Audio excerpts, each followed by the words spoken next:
नमस्कार दोस्तों, आज के इस लेक्चर में we will discuss the statistical and thermal physics macrostates and microstates. ये हमारा जो है वो फोर्थ लेक्चर होगा, जिसमें हम माइक्रोस्टेट्स और मैक्रोस्टेट्स का जो कॉन्सेप्ट है उसको हम एक्सपेंड करेंगे। तो सबसे पहले इसको समझने के लिए हम एक एग्जाम्पल लेते हैं। एग्जाम्पल क्या है? It is the distribution of four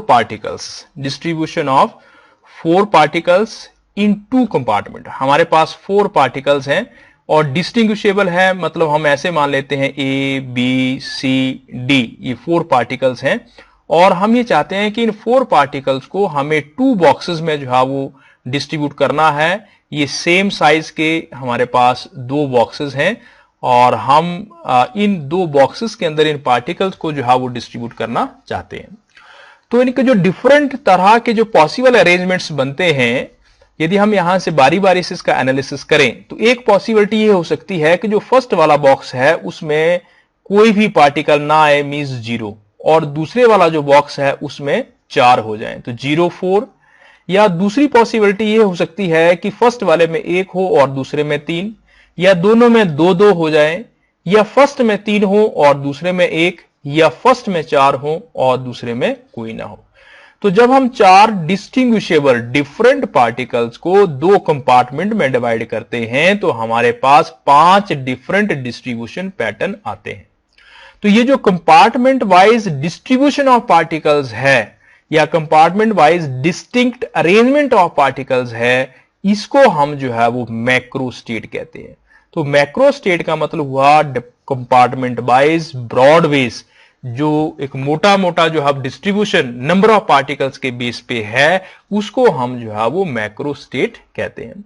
यहां जो एग्जांपल लिया, हमारे पास 4 पार्टिकल्स थे और उनको दो कंपार्टमेंट में डिवाइड किया।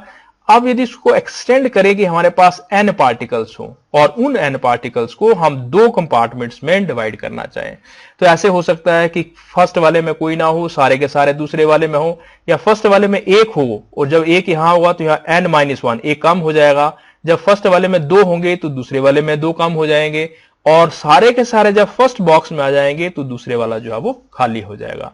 इन सभी को यदि हम काउंट करें तो ये n+1 टोटल जो है वो n+1 बनते हैं। यहां पे हमारे पास 4 पार्टिकल्स थे तो हमने ये देखा कि हमारे पास 5 डिस्ट्रीब्यूशन पैटर्न बन रहे थे, मींस 5 मैक्रो स्टेट्स बन रहे थे। और जब हमारे पास n पार्टिकल्स हैं तो n+1 मैक्रो स्टेट्स जो है वो बन रही हैं। तो एक जनरल फॉर्मूला बन जाता है कि जितने भी पार्टिकल्स हैं जिनको आपने डिस्ट्रीब्यूट करना है +1, उतने जो है वो मैक्रो स्टेट्स होंगे। बेसिकली जो मैक्रो स्टेट्स है वो सिर्फ उन्हीं कैरेक्टरिस्टिक्स को डिफाइन करने के लिए हम यूज करते हैं जिनको मैक्रोस्कोपिक लेवल पे मेजर किया जा सकता है। मैक्रोस्कोपिक मतलब बड़े लेवल पे, जैसे count of number of particles का नंबर काउंटिंग, या फेस पॉइंट। और जो मैक्रो स्टेट्स हैं दे does not required any information about the identity of the constituent atoms और मॉलिक्यूल। हमें सिर्फ नंबर की जरूरत होती है, फेस पॉइंट की जरूरत होती है। उनकी कोई जो माइक्रोस्कोपिक जो छोटी प्रॉपर्टीज हैं, उनकी आइडेंटिटी जो है उसके बारे में जानने की जरूरत नहीं होती। तो हम कुल मिला के ऐसे कह सकते हैं कि when we have to distribute the different type of particles in 2 3 और मोर बॉक्सेस, तो box wise compartment wise broad base एक जो मोटा मोटा अरेंजमेंट होता है नंबर ऑफ पार्टिकल्स के बेस पर, उसको हम जो है वो मैक्रो स्टेट कहते हैं। अब मैक्रो स्टेट के बाद जो नेक्स्ट कॉन्सेप्ट आता है, it is called as the micro state. जब हम माइक्रो, जो वर्ड माइक्रो का मतलब हुआ छोटा, माइन्यूट, तो different number of possible arrangement of particles with in each compartment. अब एक हर एक कंपार्टमेंट के अंदर जो उनका इंटरनल डिस्ट्रीब्यूशन होगा उसको हम माइक्रो स्टेट जो है वो कहते हैं। अभी हम जो पिछले एग्जांपल में डिस्कस कर रहे थे कि हमारे पास 4 पार्टिकल्स थे और उनको दो कंपार्टमेंट में हमने डिस्ट्रीब्यूट करना था। तो जो मैक्रो स्टेट्स हमने एक्सप्लेन की पीछे, तो फर्स्ट पॉसिबिलिटी थी कि फर्स्ट में कोई ना हो और सारे के सारे जो है वो दूसरे में हो। तो फर्स्ट कंपार्टमेंट में 0, जब सभी दूसरे में होंगे तो means A B C D ये सभी जो है वो सेकंड वाले में आ गए। फिर था 1 3, फर्स्ट में 1 है और दूसरे में 3 है। जब हम 1 कहते हैं, मगर 1 कौन सा है? या A हो सकता है, यदि ए यहां होगा तो बी सी डी यहां पे होंगे, या बी यहां पे हो सकता है। यदि बी होगा तो जो 3 बच गए वो यहां पे होंगे। यदि सी यहां पे होगा तो दूसरे बॉक्स में डी ए बी होगा, और यदि डी यहां पे होगा तो ए बी सी जो है वो दूसरे बॉक्स में होंगे। सिमिलरली जब हम 2-2 की बात करते हैं कि फर्स्ट में भी 2 हैं, दूसरे में भी 2 हैं, तो यदि ए और बी ये फर्स्ट बॉक्स में है तो नेचुरली सी और डी दूसरे में होंगे। यदि ए और सी पहले में है तो बी और डी दूसरे में होंगे। यदि बी और सी पहले में है तो ए और डी दूसरे में होंगे। तो इस तरह से डिफरेंट पॉसिबिलिटीज हैं जो हम यहां से निकाल सकते हैं। और ये मैक्रो स्टेट्स हैं, और ये जो डिफरेंट बनी इनको हम माइक्रो स्टेट्स बोलते हैं, जो पॉसिबल अरेंजमेंट्स हैं विद इन द पार्टिकल्स। तो आप देख रहे हैं कि एक जो मैक्रो स्टेट है 0,4, उसकी एक ही माइक्रो स्टेट है, जबकि जो दूसरी 1,3 वाली मैक्रो स्टेट है इसकी 4 माइक्रो स्टेट्स हैं, 1 2 3 4। और ये जो तीसरी है इसकी 6 माइक्रो स्टेट्स हैं, इसकी 1 है, और ये 4 है। यदि हम टोटल करेंगे तो ये 16 माइक्रो स्टेट्स बन रही है। 16 मींस 2 to raise power 4।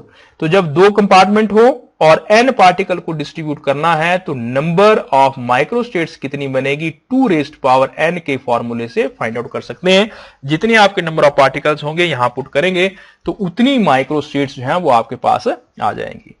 तो कुल मिला के हम ये कह सकते हैं कि जो मैक्रो स्टेट है वो उसका नंबर वाइज मोटा मोटा डिस्ट्रीब्यूशन है कि किस पार्टिकल में, किस बॉक्स में कितने पार्टिकल होंगे। अब उन बॉक्सेस के अंदर कौन कौन से पार्टिकल होंगे, उनका जो इंटरनल अरेंजमेंट है उसको कंपार्टमेंट वाइज, उसको हम जो है वो माइक्रो स्टेट जो है वो कहते हैं।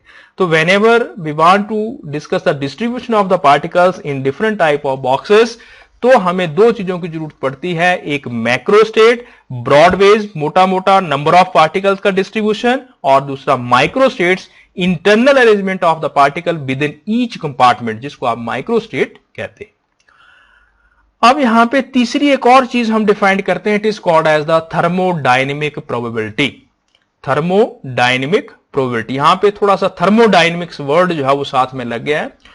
तो थर्मोडायनेमिक प्रोबेबिलिटी को डिफाइन करते हैं number of micro states corresponding to a macro state. एक मैक्रो स्टेट के कॉरस्पॉन्डिंग जितनी माइक्रो स्टेट बनती हैं उनको हम थर्मोडायनेमिक प्रोबेबिलिटी बोलते हैं, या इसको हम नंबर ऑफ मीनिंगफुल अरेंजमेंट भी कहते हैं, या इसको frequency of a macro state भी कहते हैं।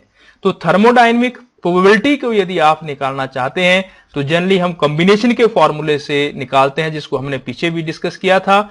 NCR, n total number of particles, R taking जितने भी पार्टिकल्स ले रहे हैं at a time, n factorial upon R factorial, n minus R factorial.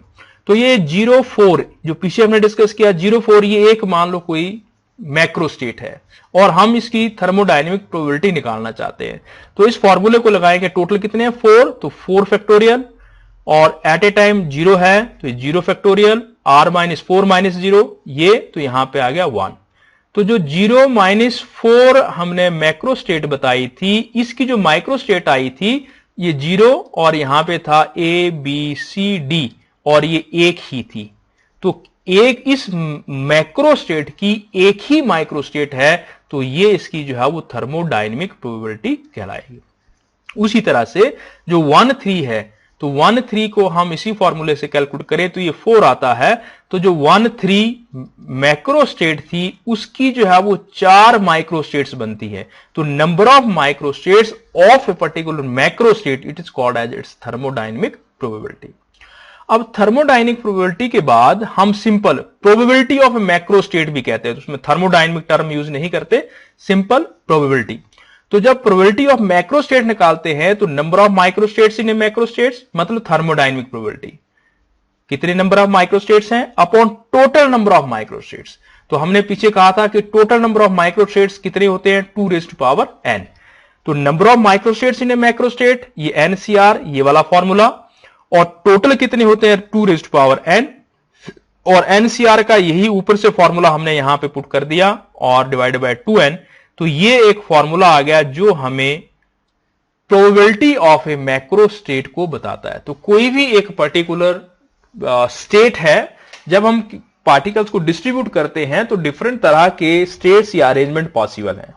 इस बात की क्या प्रोबेबिलिटी है कि कोई पर्टिकुलर स्टेट आएगी या नहीं आएगी उसको कैलकुलेट करने के लिए हम प्रोबेबिलिटी ऑफ मैक्रोस्टेट का ये जो फॉर्मूला है इस फॉर्मूले को यूज करते हैं। तो यहां पे थोड़ी सी कंफ्यूजिंग दो टर्म्स हैं, थर्मोडायनेमिक प्रोबेबिलिटी और प्रोबेबिलिटी ऑफ मैक्रोस्टेट। तो जो थर्मोडायनेमिक प्रोबेबिलिटी है उसको टोटल नंबर ऑफ माइक्रोस्टेट से यदि हम डिवाइड कर देंगे तो यहां से हमारे पास जो है प्रोबेबिलिटी ऑफ मैक्रोस्टेट आ जाएगी। उसके बाद एक और टर्म है, it is called as the constraint. Constraint होता है कोई कंडीशन, कोई बंदिश। तो जब आप डिस्ट्रीब्यूशन ऑफ पार्टिकल्स को स्टडी करते हैं, उस डिस्ट्रीब्यूशन ऑफ पार्टिकल को स्टडी करते समय यदि कोई रिस्ट्रिक्शन, कोई कंडीशन, कोई रिस्ट्रिक्शन, कोई बंदिश यदि आप लगा देते हैं तो उस बंदिश को हम कॉन्स्ट्रेन कहते हैं। फॉर एग्जाम्पल, जो अभी हम एग्जाम्पल ले रहे थे कि भाई 4 पार्टिकल्स हैं, उनको हमने 2 बॉक्सेस के अंदर जो है वो डिस्ट्रीब्यूट करना है। यहां पे हम ये कॉन्स्टेंट लगा देते हैं कि no compartment should be vacant, मतलब कोई भी कंपार्टमेंट जो है वो खाली नहीं रहना चाहिए। तो हमने जैसे कहा, मान लो यहां पे 3 पार्टिकल्स लिए, 2 बॉक्सेस लिए, तो फर्स्ट में 3 और दूसरा जो है वो खाली है, और लास्ट वाला फर्स्ट में 0 और 3, इसका मतलब ये दोनों जो हैं दे आर नॉट अलाउड, ये अलाउड नहीं है हमारी कंडीशन के हिसाब से। तो इनको हम इनएसेसिबल माइक्रोस्टेट्स कहते हैं, ये भी और ये भी। और ये जो बीच वाले हैं 2-1 और 1-2, ये जो माइक्रोस्टेट्स हैं ये हमारी कंडीशन के मुताबिक ठीक हैं, तो इसको हम जो है वो एसेसिबल माइक्रोस्टेट्स जो है वो कहते हैं। तो जो कॉन्स्ट्रेन है, जब भी आप डिस्ट्रीब्यूशन स्टडी करते हैं उसमें कोई कंडीशन, कोई बंदिश लगा देते हैं तो उस कंडीशन को कॉन्स्ट्रेन कहते हैं, और उस कॉन्स्ट्रेन के मुताबिक जब कोई माइक्रोस्टेट्स होती है उनको एसेसिबल कहते हैं, अलाउड कहते हैं, और जो उसके मुताबिक नहीं है उनको हम जो है वो इनएसेसिबल कहते हैं, नॉट अलाउड कहते हैं। तो आज के लेक्चर में हमने distribution of particles, macrostates, microstates, thermodynamic probability, probability of macrostate, constraint on the system, इस तरह से बेसिक पॉइंट्स जो है वो डिस्कस किए हैं। और ये आगे जब हम हायर लेवल पे चलेंगे डिस्ट्रीब्यूशन में तो इन चीजों की जरूरत पड़ेगी। तो प्लीज इन सभी पॉइंट्स को माइन्यूटली जो है वो क्लैरिफाई कर लें।